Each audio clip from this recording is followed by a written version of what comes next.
Conversa de Geração está começando e tem a participação do Eduardo Costa, do Júnior Moreira e da nossa economista Rita Mundim. A Guarda Municipal fecha lojas de Belo Horizonte que permaneciam funcionando mesmo após decreto da Prefeitura. E Ribeirão das Neves segue BH e retorna à fase inicial de flexibilização do comércio, Eduardo Costa. Bom dia para você. Bom dia a todos. Eu continuo muito triste com a falta de esclarecimento, de transparência, de entendimento. A Prefeitura soltou uma nota ontem dizendo que foram abertos pela Secretaria 232 leitos Covid na rede SUS, 81 de UTIs e 151 de enfermarias. Somente na última semana, a Prefeitura colocou em funcionamento, lá no dia 25, mais 74 novos leitos, sendo 19 para UTI e 55 enfermarias. A Prefeitura disse também que já soma hoje um reajuste, um aumento no número de leitos de 460% no comparativo de março a junho. Aí a gente pergunta, mas como é que está a situação no entendimento com o Estado? Bom, a Prefeitura diz que Galba Veloso e Hospital de Campanha não é de sua gestão. E a gente fica clamando por um entendimento. Pergunta, aliás, ontem ficou pior ainda, que agora a Prefeitura e o Estado até se desvincularam na liberação dos dados da capital. Como é que pode, né, gente? Como é que pode você ter um corpo e a cabeça, que é a capital, não combina com o resto? No momento mais grave, quando esse corpo passa pela maior enfermidade dos últimos 100 anos. Aí eu pergunto, tá bom, é sério, e eu acredito que há uma ocupação da ordem de 87% de leitos para UTIs, que na opinião de leigo, considerando que na semana passada o índice de contaminação estava da ordem de 1,09, na minha cabeça não entra a urgência urgentíssima de parar o comércio todo. Mas, eu não sou especialista, eu pergunto assim, mas e a reserva de leitos da rede privada? Ah, mas nós não podemos colocar os leitos da rede privada enquanto não esgotarmos os leitos da rede pública, porque senão o Tribunal de Contas vai falar assim, mas como você paga 3.600 por um leite da rede privada, que é o dobro do leito da rede pública, tendo leito? Eu falo, então por que pararam os hospitais em março?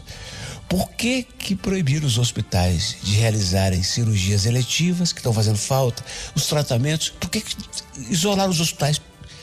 E eu imaginava que era para qualquer instante usar os leitos. Mas se tinha essa perspectiva de só usar depois da exaustão dos outros, por que pararam tudo há 100 dias? Mas um secretário não tem tempo, o outro não pode. Então, enfim, vamos viver mais um dia de sofrimento, de angústia e de expectativa. Júnior, eu continuo achando que as autoridades não estão conversando para discutir medidas contra a Covid-19. Os prefeitos não estão conversando, o governador não está conversando com os prefeitos, o presidente não está conversando com os governadores, com o prefeito, e cada um tomou uma medida. Bom dia mais uma vez. Bom dia mais uma vez para você, bom dia para Rita, para Eduardo, para os ouvintes do Conversa de Redação. Lógico que tem um bate-cabeça aí, né? Entre os poderes, é ano eleitoral, cada um quer fazer de um jeito e nessa situação toda, Eustáquio, de pandemia, né? Todos os outros problemas da cidade foram deixados de lado, de qualquer cidade, não tô falando só de Belo Horizonte, não. Então, agora, com a eleição, não tem que discutir iluminação pública, não tem que discutir saneamento básico, sabe? Não tem aquela discussão própria das eleições, então a discussão vai ser a pandemia. Por isso que tudo tá girando em torno dessa situação toda. Esse é fato. Sobre as informações da Prefeitura, Eustáquio, eu tô satisfeito, para falar a verdade. Tem um boletim muito completo que eu acompanho sempre, a gente tá fazendo um levantamento aqui para Itatiaia, tenho gostado da transparência das informações. Quando se fala do público, né? O do privado já é outra coisa. Mas me atendo ao tema aqui, aos dois temas propostos, essa questão da Guarda Municipal fechar as lojas, né? Que permaneciam em funcionamento, é completamente compreensível o desespero dos comerciantes para tentarem vender de alguma forma, né? Deixar as portas abertas, e o trabalho da Guarda também é difícil, mas também compreensível de fazer valer o decreto da Prefeitura.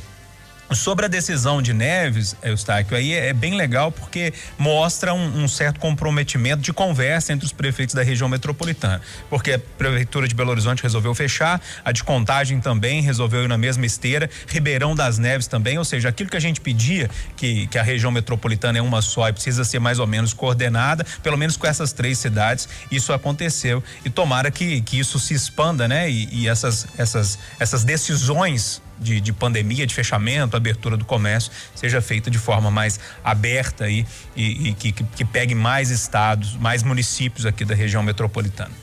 Oi, Rita Mundim, e para você, Guarda Municipal fechando lojas aqui em Belo Horizonte, Ribeirão das Neves também voltando à fase 0 de flexibilização.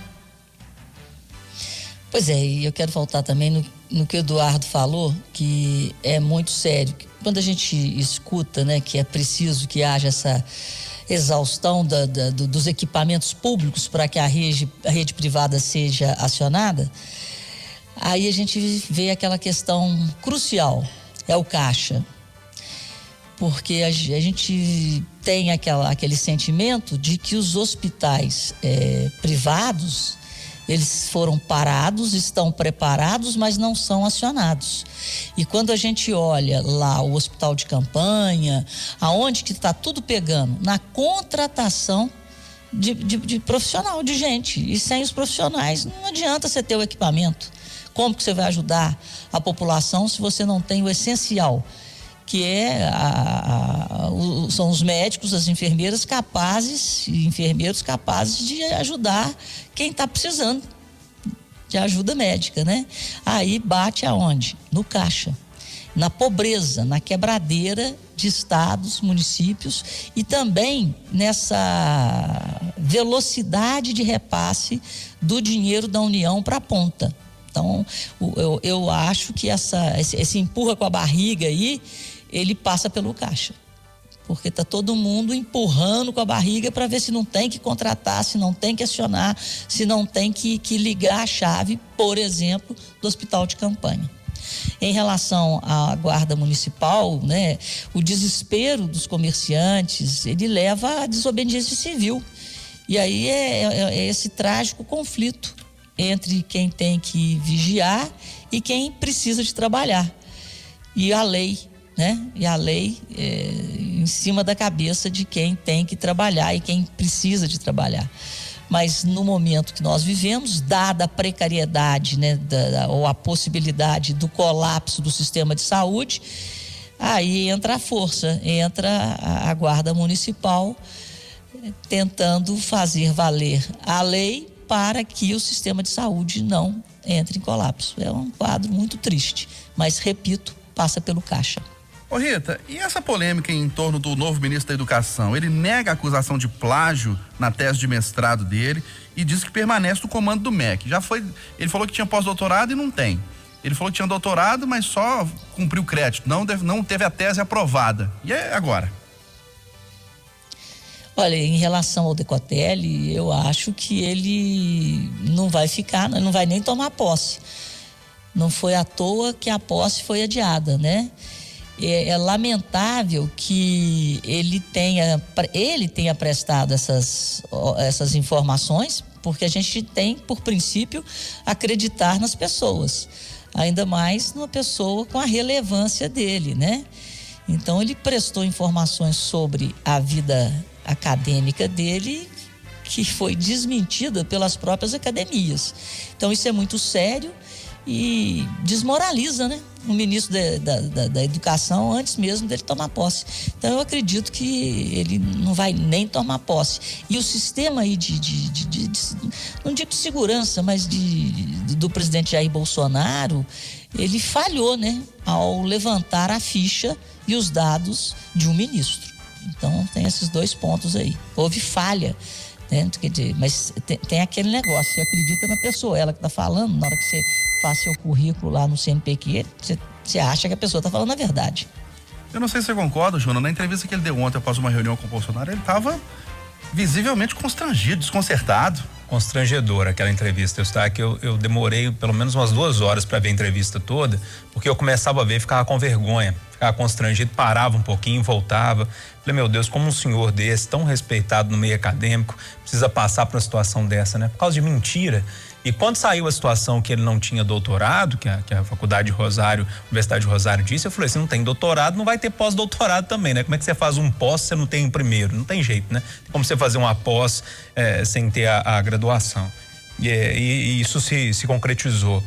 Não tem condição de ficar no cargo, tá? Sabe por que não tem condição? É o cargo mais importante da educação no país. Aí você pega esse cara, coloca ele lá, ele vai ficar o resto do mandato tentando se explicar e sempre com desconfiança dos pares, com que moral que ele vai comandar o principal órgão de educação do país, se ele mentiu descaradamente no seu currículo. E quando tem um currículo comum que você entrega aqui, sei lá, uma pessoa chega aqui e entrega para Itatiaia, beleza, é um documento que você mesmo produz, você entrega, lógico, você tem que colocar as informações necessárias ali. Agora o currículo Lattes, gente, é um documento público, ele é colocado no site do CNPq, não é coisa simples, não. E eu concordo com a Rita que teve um problema aí de conferência, né? A ABIN, que é a agência ali que cuida de tudo isso no Palácio do Planalto, falhou e falhou muito. Como que tudo bem, você não vai conferir todos os currículos que estão ali no Palácio do Planalto, mas pro primeiro escalão, você não pegar o currículo, conferir e ver direitinho o que está acontecendo, né? É uma falha grave da segurança ali, de toda a questão que cerca o presidente Jair Bolsonaro. Enfim, agora tem que ver, de mentiroso ele já está taxado, né? Tem que ver se isso vai ter alguma implicação jurídica, mas não dá para assumir, outro nome precisa ser escolhido, senão a gente vai ficar, já tem 1 ano e meio que nada acontece no Ministério da Educação, a gente vai ficar mais 1 ano e meio aí, mais 2 anos e meio, tentando se explicar e não conseguindo trabalhar. Eduardo, onde vai parar essa história, na sua opinião, o terceiro ministro da Educação no governo Bolsonaro, e pode ser que ele nem tome posse? É com muita tristeza que eu falo disso. O primeiro era doido, e eu falei isso aqui logo no começo da gestão. O segundo era muito doido. O terceiro, todo mundo se lembra, eu saudei a nomeação, falei, pô, chegou um cara bacana, com currículo. Não que eu dê tanta importância a títulos de pós-graduação, eu sou um cara filho de um homem que tinha 1º ano de grupo, que mal desenhava o nome. Era uma fonte de sabedoria na qual eu bebo e beberei sempre, embora ele já esteja no andar de cima há quase 30 anos. Mas eu também não sou igual o presidente Lula, né? Que falava assim, não tem importância nenhuma ter curso superior. Não tem, porque ele nunca teve noção. Se ele tivesse noções de curso superior, estudado mais, conhecido mais a história da humanidade, não teria deixado roubar tanto durante o governo dele. Mas não tem jeito. Aí liga o ouvinte Itatiaia e fala assim, vocês estão sempre contra o Bolsonaro. Deus do céu. No caso do mestrado, quem faz mestrado sabe que você tem uma fase de créditos, que você tem que ler muito, e depois você vai para construir a dissertação. Na construção da dissertação, antes de você definir o seu objeto, você define no começo, mas antes de você descrever o seu objeto de estudo, a chamada observação participante, todos os passos até concluir a tese, você começa com um negócio chamado estado da arte. E o que é o estado da arte? É você colocar no papel parte daquilo que você leu, que você conhece, o que já existe. E aí é a coisa mais natural do mundo que você coloque ali ideias de outros autores. É ali que você vai se inspirar para construir a sua dissertação. Mas tem que citar. Se você põe lá, né? Ando devagar porque já tive pressa, e leva esse sorriso porque já chorei demais, e não fala que isso é de Almir Sater, isso é desonestidade intelectual grave. Então, o mestrado dele já é uma mentira. Aí ele vai para o doutorado e não defende a tese. Gente, se ele não defendeu a tese, ele não tem mestrado, ele não tem doutorado. É uma mentira cabeludíssima. Aí depois ele bota que teve um pós-doutorado na Alemanha e não teve. Não pode ser ministro, gente. Pelo amor de Deus. Olha, posso inaugurar os apartes do dia? Claro, Rita. Eu acho que isso, para o próprio Bolsonaro, o Bolsonaro, coitado, ele não pode ser culpado de não terem investigado o currículo de um ministro, né? Então, quando chega um nome para ele, esse nome chega cheio de argumentos.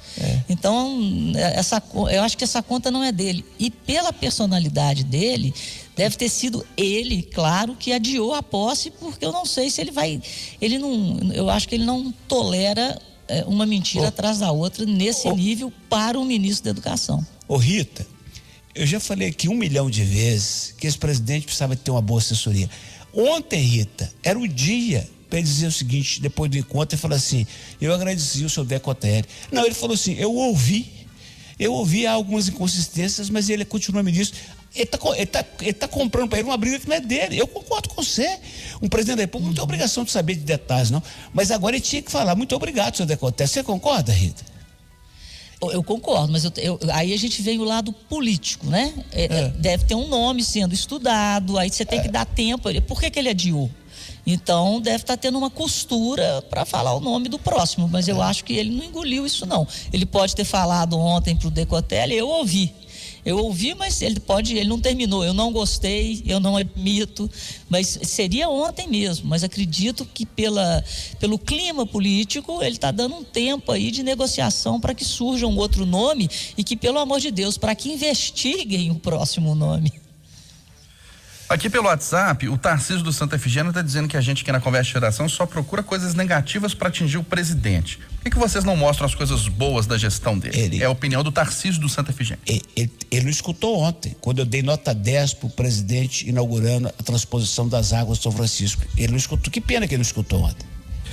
Olha, a Edilene Lopes fez hoje no Jornal da Itatiaia uma entrevista exclusiva com o secretário de Estado de Fazenda, Gustavo Barbosa, que afirmou que não concorda em fatiar a reforma da Previdência para os servidores estaduais. Para cumprir o prazo, os deputados mineiros vão votar as novas alíquotas propostas pelo governador Romeu Zema até o fim de julho. As demais mudanças serão analisadas ao longo do segundo semestre. Vamos ouvir o posicionamento do secretário Gustavo Barbosa. Respeito a posição dos deputados, mas não concordo. Eu acho que a proposta que foi enviada, ela deve ser avaliada como um todo. Nós temos ali a reforma do sistema previdenciário, não só de alíquotas, mas de postergação de tempo de contribuição, a idade de aposentadoria.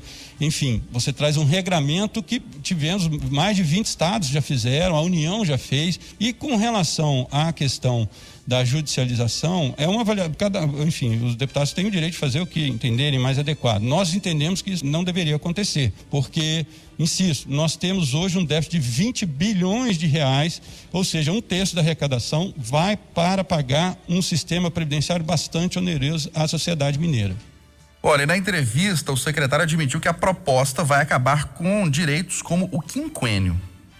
Nós buscamos todas as referências da União. Os servidores da União não recebem quinquênio, não recebem trintenário, enfim, a gente buscou essa analogia ao que foi feito da União. Vamos lembrar, quem já adquiriu esses quinquênios não irá perder. Rita Mundim, é o caminho mesmo para equilibrar as contas do Estado, a reforma da Previdência? Não tem outro. Não tem outro. Ele mesmo disse que hoje a Previdência consome 1/3 da arrecadação, quer dizer, só dos inativos, 1/3 da arrecadação do Estado. Mais a folha dos ativos, né? Nós chegamos aí a 90% da arrecadação. Como é que você produz saúde, segurança e educação se você não tem dinheiro nenhum, se não sobra nada? Então tudo tem que ser revisto mesmo, e o que está sendo chamado de reforma administrativa é exatamente tentar minorar no bolso do cidadão os privilégios conseguidos a determinadas categorias. Então eu acho que é por aí, tem que ser feito, porque a conta é nossa, gente, a conta é da sociedade mineira como um todo. Então nós temos sim, né, que fazer essa reforma para dar condições ao Estado de voltar a ser um indutor, né, e a ser um investidor em serviços coletivos que a gente tanto precisa e que tanto faz falta. E as alíquotas, elas têm aquela justiça, né? Quem ganha menos paga menos, apesar de a mais baixa ser elevada de 11 para 13, e quem ganha acima de 16 mil sai de 11 para 19. Quem ganha menos paga menos, quem ganha mais paga mais. A justiça tributária e social, digamos assim. E tem que ser feito mesmo. E o secretário deixa claro, eles não vão mexer com os privilégios adquiridos, é daqui para frente. Então quem quiser entrar para o quadro do funcionalismo público, que aceite as novas regras. E quem já está vai permanecer com os privilégios adquiridos, mas o Estado recuperará ao longo dos anos fôlego para fazer saúde, educação e segurança. Ô Júnior, o secretário disse que essa reforma pega servidores, todos os servidores civis, não só do Poder Executivo, mas Ministério Público, Assembleia Legislativa, Poder Judiciário, Ministério, Tribunal de Contas, à exceção dos militares que já passaram por uma reforma. Eustáquio, a situação do governo do estado é difícil, a situação do setor público como um todo é difícil, a reforma tem que ser feita, não tem outra opção, não existe. Quem tiver uma outra opção, me traga, não tem, eu não vejo no horizonte. A reforma, o que o secretário disse, para resumir, aumentar a alíquota e tempo de contribuição. A reforma da Previdência geralmente é assim, então não tem muito o que discutir também. Agora, um outro trecho importante da entrevista, que eu acho que vale a pena a gente repetir aqui, que é pro servidor público que está ali tentando receber o salário em dia. Ele disse que não tem deve sair nos próximos dias a escala, né? E que não há no horizonte a possibilidade de pagar os salários em primeira parcela, ou seja, não sabe quando que isso vai acontecer novamente, o salário cair na conta no próximo dia 5. Mas a entrevista é básica no sentido de dizer, olha, precisa ser feito, os números estão aí e a gente tem que fazer de alguma forma. Agora é esperar ver se o governo vai ter capacidade de convencer os deputados a votar isso de forma, do jeito que eles querem que essa reforma aconteça. O Eduardo, parcela dos servidores diz que é um saco de maldade do governo essa reforma. Deixa eu te falar uma coisa. Eu tanto sou a favor da discussão dos parlamentares antes da aprovação da reforma, que eu já recebi a representante dos trabalhadores do IPSENC para questionar a estadual. Ontem recebi no chamada o Alex Chiodi de Contagem para questionar de lá. Hoje vou receber o Pedro Bueno de Belo Horizonte para questionar de cá, para questionar a discussão. Agora, em relação à necessidade, eu vou pegar uma frase do Júnior. Não há outra solução. Vou pegar uma frase da Rita. Os privilégios estão mantidos. É para o futuro. O que os caras querem?